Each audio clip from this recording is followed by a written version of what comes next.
back in the back. She came in a little late because she had to take our daughter Aubrey down to piano practice. But it really is a special honor to be here with each and every one of you. And I want to give respect and regards to Secretary, where did she go? Secretary Day, there she is.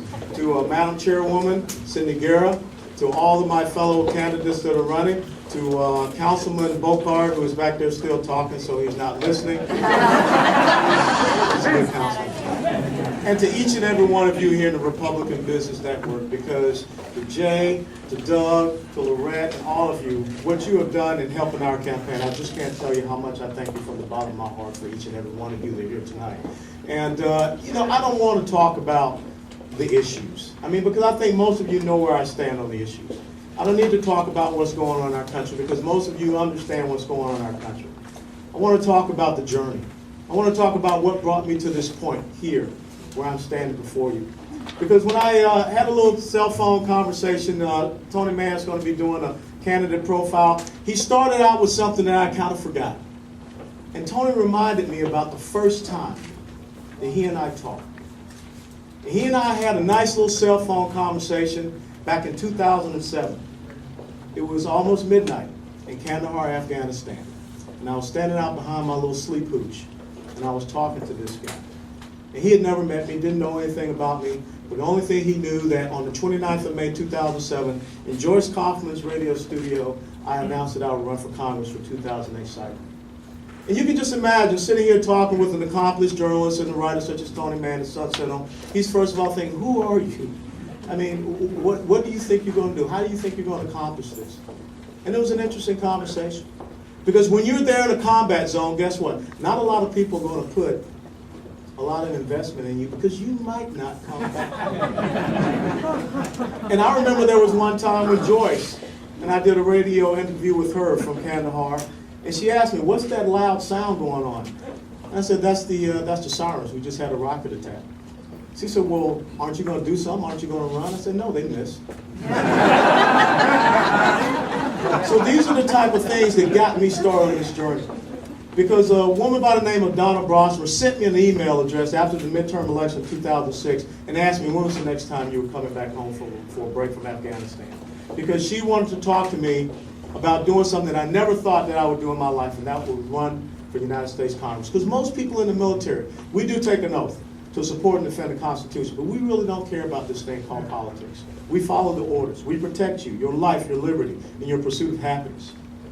But when people started to talk to me about their concerns, when people started to talk to me about the direction of this country, I said, yeah, I'll step up and I'll do it. I talked to Angela about it. I prayed over it.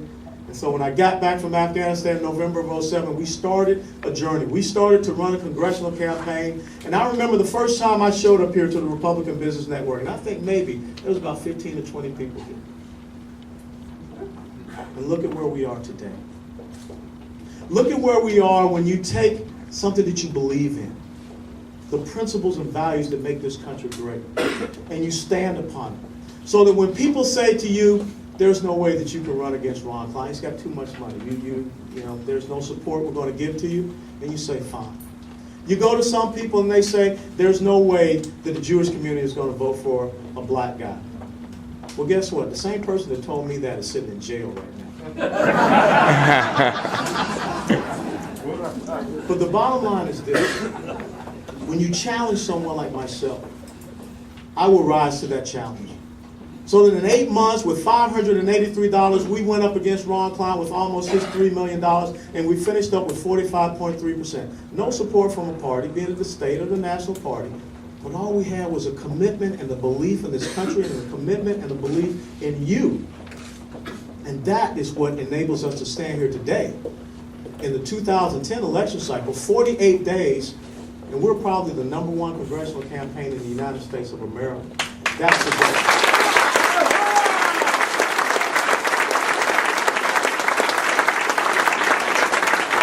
But it is not an accolade for myself. It is an opportunity for South Florida. There's an opportunity down here in these congressional districts to send a message. To send a message that there is something that is happening in South Florida. There is a recommitment of the people to the principles and values upon which made this the greatest nation that the world will ever know in 234 years. There is something going on in South Florida that says we are going to restore this republic, this great constitutional republic that's based upon the rule of law and the rights and freedoms of the individual, which are getting trampled. You know, when I sit around, I'm reading a book right now called Control Freaks. And I would advise you to get that book. Because when you look at chapter upon chapter upon chapter, you understand how each and every day a little bit more of the liberty of the American people is getting taken away from them. The legislation is being introduced called livable communities, where they want to reduce the ability of the American people to drive cars. They want to force you into mass transit. They want to force you into bike paths. They want to force you into walking. That's not the American spirit. Because when the frontier opened up, we said, there we shall go. We were not afraid. We didn't go and ask government for a wagon, a horse, a bag of flour. We figured it out. When we ran into obstacles like the Great Mississippi River, we didn't turn around and say, who's going to come and build a bridge? Is there a shovel-ready project out there? The American spirit figured it out. That's what we cannot allow to be harnessed. That is what we cannot allow to be enslaved. There's an article today by the Wall Street Journal, and you need to read this article because the United States of America is being legislated into an entitlement state. I believe that we do have to take care of the American people. I believe that programs such as Medicare and Medicaid, Social Security, the S-chip, the VA are very important. But I do not believe in making victims in this country because that's not who we are. I do not believe in making Americans dependent upon government so that government can grow. And so that when you look around and all of a sudden you see